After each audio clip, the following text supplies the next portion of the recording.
at the government's request, he attended the Monroe Institute in Virginia that trains you how to astral project. And I think all the remote viewers went there. And I didn't know whether you fellows were familiar with that group. Oh, yeah. I mean, there's been a lot of that in recent years. You're talking to the wrong guy, in a way. When I started out with all this, there was no known military application of these things. I never considered it to be particularly successful anyway.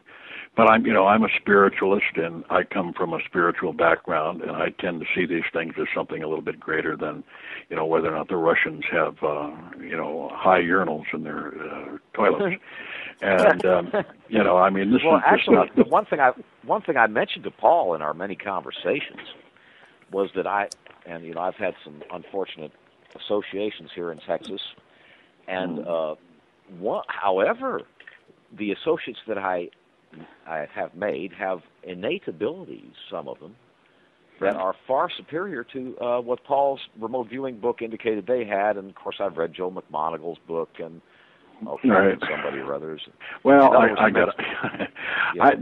This stuff always brings out a knee-jerk reaction with me. I mean, I wrote an article about remote viewing in 1972, and that was about the use of orbital satellites to tune in to ground installations and what have you. That was called remote viewing at that time. So there was a lot of scientific jargon which was nailed onto the subject, and I started when it was still what it always had been. And I worked with a number of scientists and so forth.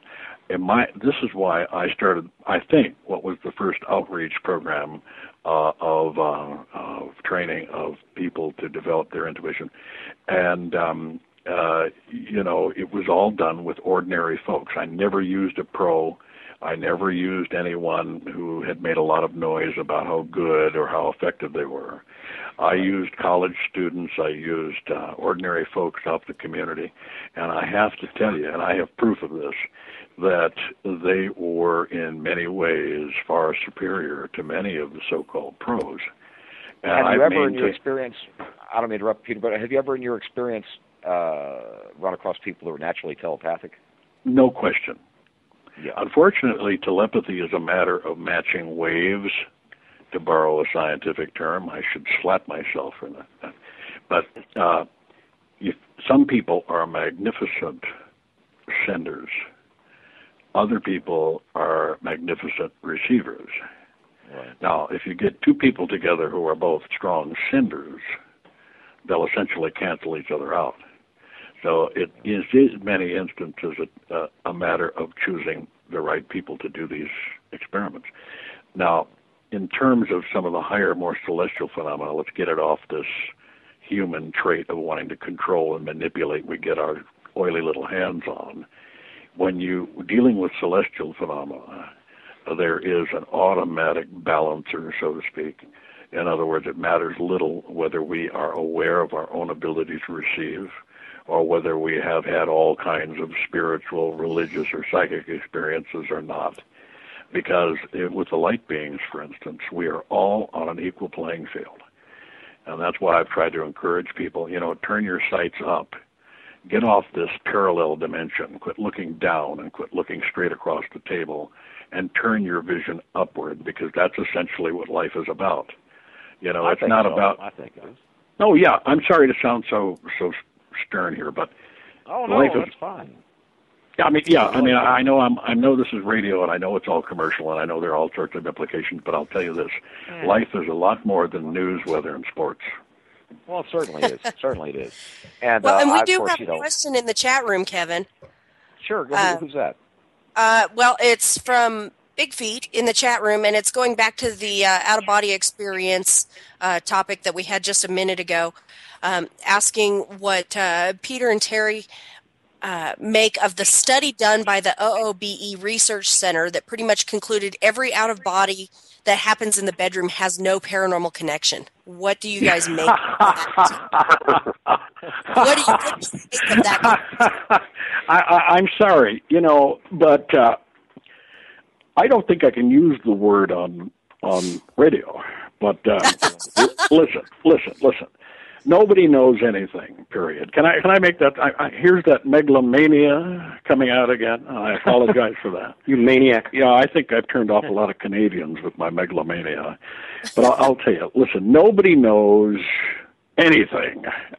Listen, we're still looking. We're still searching. Studies are only as good as their beginning premise. No study is fully complete because I'll tell you, human experience it's a little bit like fingerprints. It's a little bit like snowflakes. Each one of us is different in certain ways. Now, paranormal merely means above the beyond the normal. Now, if an out-of-body experience isn't slightly beyond the normal, what would you call it? And I've done all sorts of psychological nonsense and all sorts of sub-studies and branch studies and on and on and on, and I would say pay no attention to them. Pay attention to your own experience.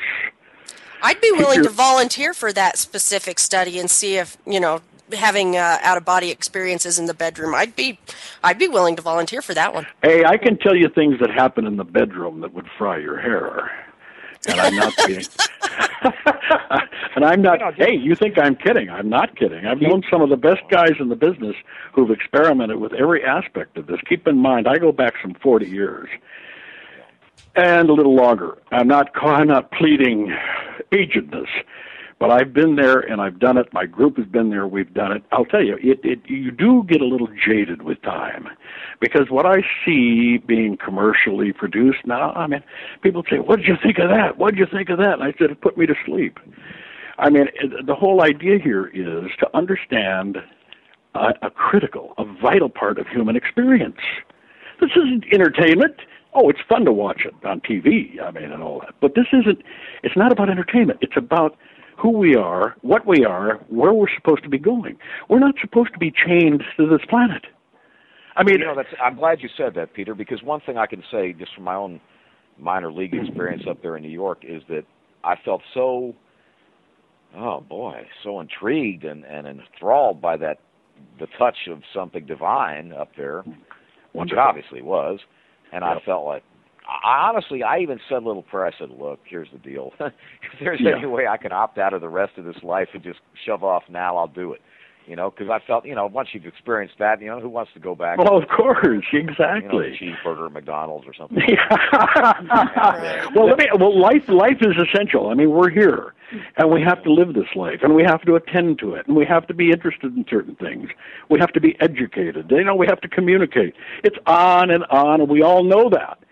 But what life is about, here's that megalomania again. What life is about working our way off this low level of existence. It's people. When we end up in this world, we become enamored of it. We're like kids in a sandbox. It's not just enough fun to be in all that soft, fluffy stuff, right? But we've got to look at every grain to figure out why it's there, what it's made of, how it interrelates with other grains, and on it goes until we're at the end of our lives. And we're asked the $64 question. And excuse me, then we figure out the grains are an illusion anyway. Guys, exactly. We have a little more than 15 minutes left, Kevin. Are we going to open it up for callers? We can open up to callers, sure. We can have callers, too. Feel free to, if you're listening and participating in the chat room, go ahead and send me a private message. I'll do my best to get your question on the air. Or you can give us a call at 888-919-2355. That's 888-919-BELL. For those of you who are able to decipher the numerical and alphabetic sequencing on your telephone. And, it's funny, guys. Yes, I do too. I like that. It's funny, guys, what you mentioned about studies, because it was only, in the last 3 weeks that my whole life I've heard that, a little glass of wine is good for you and all this bit. And now they were having a contradictory study these last 3 weeks that they take 3 or 4 wines, a glass of wine a day, a week rather, you'll get cancer or this and that. And, of course, men, they've always been, over the last 20-some years, saying get a prostate exam. Now they say, that's a waste of time. So, and yet these were studies that the whole world was hinging on like it was like E.F. Hutton Speaks or something at the time. It's just baloney. Well, the whole thing, Kevin, is someday all the studious types and the scientific types and so forth are going to merge with those of us who've been having these experiences since the beginning of history. I mean, it'll all merge and come together. But the idea of studying every grain of sand to figure out why, when, it's going to just more or less take the hard route. It can be done more easily. I know what you're saying, and I guess that like that one little. Well, there have been a few other things I've had, but nothing as grand and glorious as that. But that one little metaphysical experience I had, and I assume seeing a light being would be something similar. That right, just to get out and look up from the humdrum was very good, and it was a lasting experience, I'm sure. But I hope I did write a book on Marian apparitions, and I hope maybe that earned me a few. I know. Points to keep from frying, I guess. But Good speaking work. of frying, did you ever run across any demons? Well, you don't really want my opinion, do you? Because I'm probably going to alienate a lot of otherwise very sincere folks. Now, I'll tell you, in my own life, in my own experience, and I've done exorcisms, I've done local and regional cleansings. I'll do that on occasion still to this day. I've worked with ordinary folk, I've worked with celebrities, and I could go on and on and on. But I'll tell you, in the world extant today, there are only a handful of low forces that qualify as demons. I agree with you. Yeah. So all these people who've made a career out of demons, I would have to urge them, please, don't play around with that stuff. I mean, first of all, some of these forces can have a deleterious, a negative effect on the body, on the emotions, and on the thinking. You've got to really be connected in order to do those things. Right. Absolutely. This Tom, Dick, or Harry can't just do it. Yeah, I know it. I know. Well, I had to ask that because I guess... Yeah, I'm glad you did. Talk about excuse me, Kevin, like Peter's saying from, experiences we had in those realms there, you've got to be so secure with yourself and grounded and connect to your core and spirituality. Any insecurities, weaknesses, inhibitions, that kind of mental blocks, that's what they're going to work on. Right. Those are lower vibrations. You got to keep your vibration frequency high, and it repels it away. Well, I know at one time my business partner was asking me, because, I've flirted with the idea of taking holy orders, and, I said, you can get involved with exorcisms, Kevin. I said, well, no, I'd rather not. I'd rather, Bishop, I'll go get the burgers and I'll be back. And let me know how it works out. But no, I wouldn't mind fighting a guy, but the idea of demons just kind of unsettles me, And, yeah, well, that's why we have Tom on the team, We put him out front. And nobody wants to tackle with him. Not even a demon. Well, I'd rather have Tom's job than I'd rather have Tom's job than the one that deals with the demons. I really would like that. Tom. It worries me. I see some of these shows, some of the ghost hunter shows, and some of the guys are not being very careful when they go out. They're going to end up dragging some of this stuff along with them for the rest of their lives if they aren't careful. We're aware of those things. We have to keep our. In fact, we even got affected ourselves by this place that we went up in Mount Baldy last week. It's taken us all about a week to get over it. That was a portal. That's a portal zone, and we just sort of stumbled into this. I've got pictures of Terry where he's half there, and I told him, that's the way I always you were all there, but you know what I mean. No, anyway, he's actually stepping into this thing, and we're going to make a big deal out of this now. We're going to set up a watch station there, but it just so happened that that's where some witnesses saw Bigfoot, and they said he just popped in, more or less, and ran across the highway. So that's what got us there in the first place. Well, I've he comes back every year now. Well, he came back for 3 years, steady, because they were so moved and disturbed by what they had seen. So we went up there the other night after some show that we were doing, and we were all of a sudden we were swept away in this vortex of some sort. But we didn't have any sense of movement. We just felt this disorientation and the whole routine. And and my boots were completely scuffed up, but I don't remember going anywhere but from my car, Terry's 4-wheel drive, just about 20 feet into into the woods. Well, it's like a Barney and Betty Hill experience, you know. Their shoes were all scuffed up, her dress was torn. Peter, tell him about the experience this fella had with the Bigfoot. Which one? He had well, the one where it walked across in front of his van. Oh yeah. No, this is And then of course, they were so moved by this, the two of them, that they didn't live in California. They were coming from a considerable distance. And keep in mind, these mountains are right behind my house. So for us, it wasn't much of a trip. But it was a bigger trip, didn't it? The experience it was. Another thing that, if you can say it validates the experience, I guess you can, maybe not. We captured something on film on Peter's camera. We did. We actually captured what looks like a vortex. I mean, I guess it's the conventional image one would think of a vortex, where you see lines of energy moving around, and then there's a big eye right in the middle of it. It's amazing. And it pulls in on the side of me, on my left side. Yeah. It looks like it goes into me and then back out and back into the circular pattern. Yeah, well, we were kidding when we left the location. I said, maybe you had 1 foot in 1 million BC. Very strange. Now, guys, we've got another question in the chat room. Sure. Good. The question is there any developing Bigfoot story that hasn't broken the blogosphere yet that Peter and Terry can give us an inside scoop on? Oh, yeah. Well, would you like to have my bank account number, too? Peter, be nice. Yeah. There are several places that we have gone in the recent past and have been following these places along for years. Yeah. We don't want everyone running up there and scaring everything off and disturbing evidence, but there are some right here in our backyard. Peter can tell you what he wants folks to know. Well, I'll tell you this. If it depends on where you live, but there are sighting reports still happening, and they're happening all over the country. And I would urge people who want some general information to get to Google and type in Bigfoot. There are organizations, some of them are good, some of them are not, some of them are in the middle. But contact these organizations and get involved with them if you choose. Many of them are on top of their local areas and could probably help you.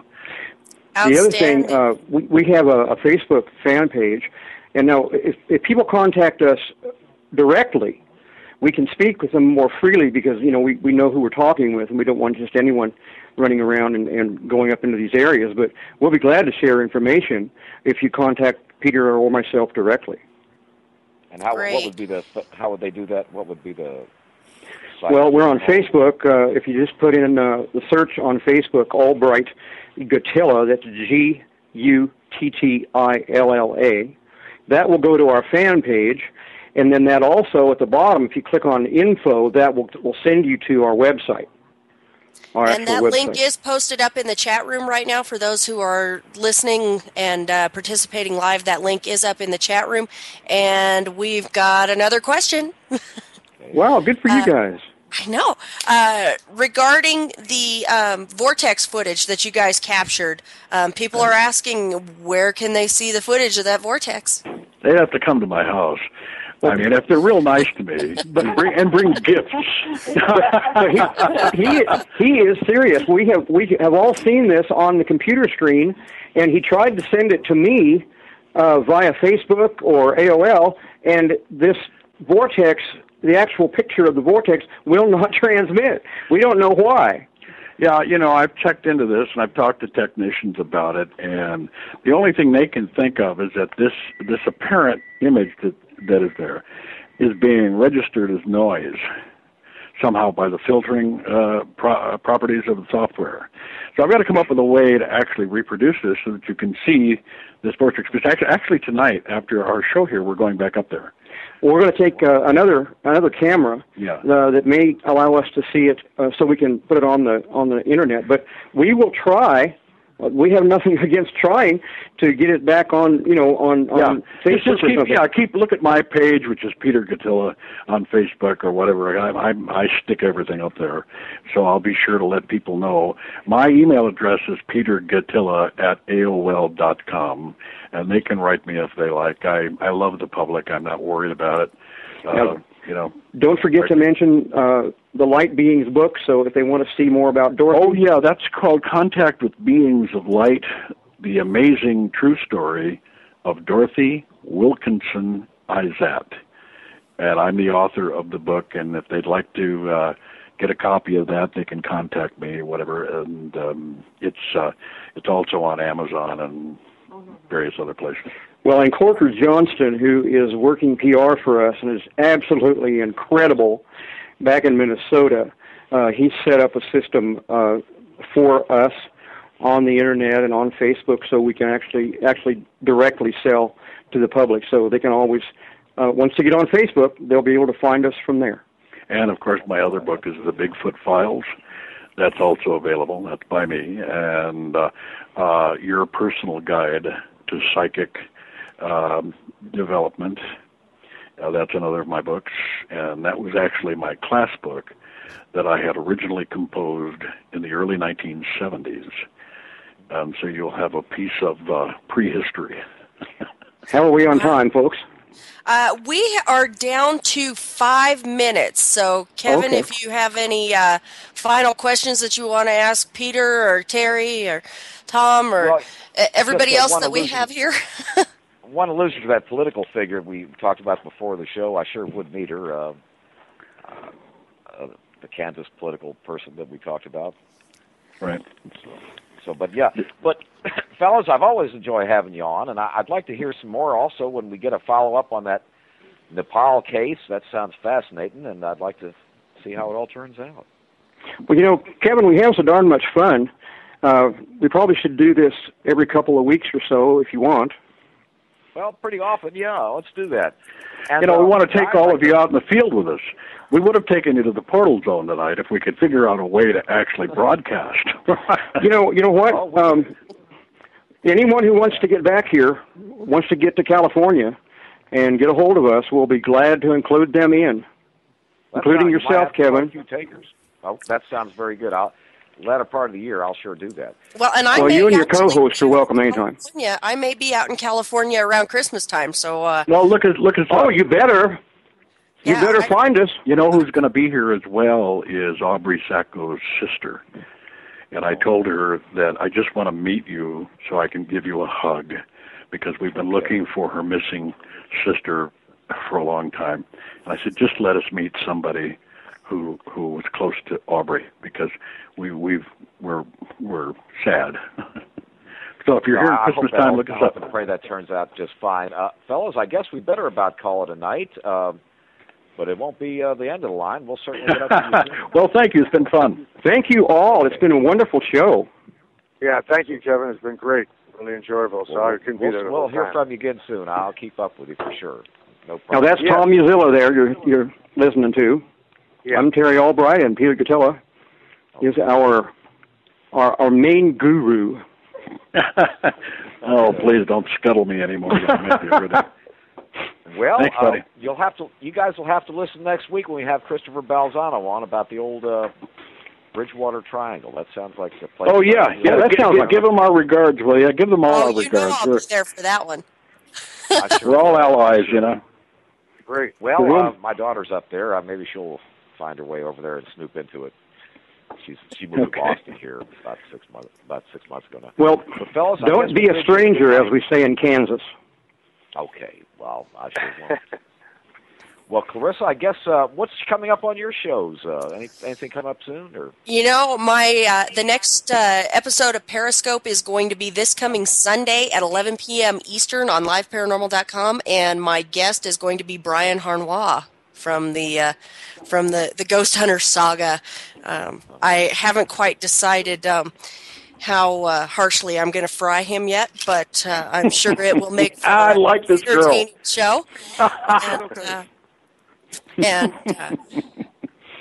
God bless y'all. Okay. I'll also be I'll also be discussing my books that are available for sale and all of the other fun stuff that we do on Periscope. So, Kevin, you've got 1 more minute left. Any shameless plugs you want to contribute? Well, no, not so much as that, except the Balzano show, and also, like I mentioned earlier, Paul Eno is going to be a guest in the next couple weeks, and I've got some other stuff, really smoky hot stuff coming up as far as potentially some senators and quite a bit of other stuff on the political side. So I'm trying to have a combination show where it's not just paranormal. We'll mix it up with the political, as I mentioned. That's about as weird as the paranormal. The 22nd of November will be the Paul Smith show, and he's a great guy. And then the 29th is going to be Paul Eno, another Paul. He has a good show up in Boston called New England Ghosts, and he has a lot of stories that are connected with our right up our alley. And then some political shows on top of that coming very soon. Excellent. Well, I believe we are out of time, Kevin. So we'll go ahead and wrap it up here real quick in the last remaining seconds. Okay. Well, it's good to have you all, and it's good to have Clarissa with us again, and catch her show, Periscope, on liveparanormal.com, and I'm sure we'll have her as a co-host again soon. So yeah, I'm looking forward to it. I'd like to see that. I guess we're out of time at this particular moment, or? It looks like by my clock, it says, yep, go ahead and take us out, Kevin. We're done.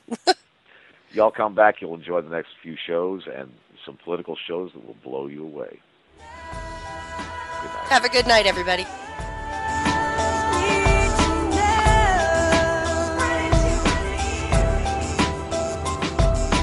Thank you for being with us tonight. Please join us again next Monday evening for Extraordinary Phenomena Investigations Council's EPIC Voyages. I'm Roger Peacock for EPIC. Until next time.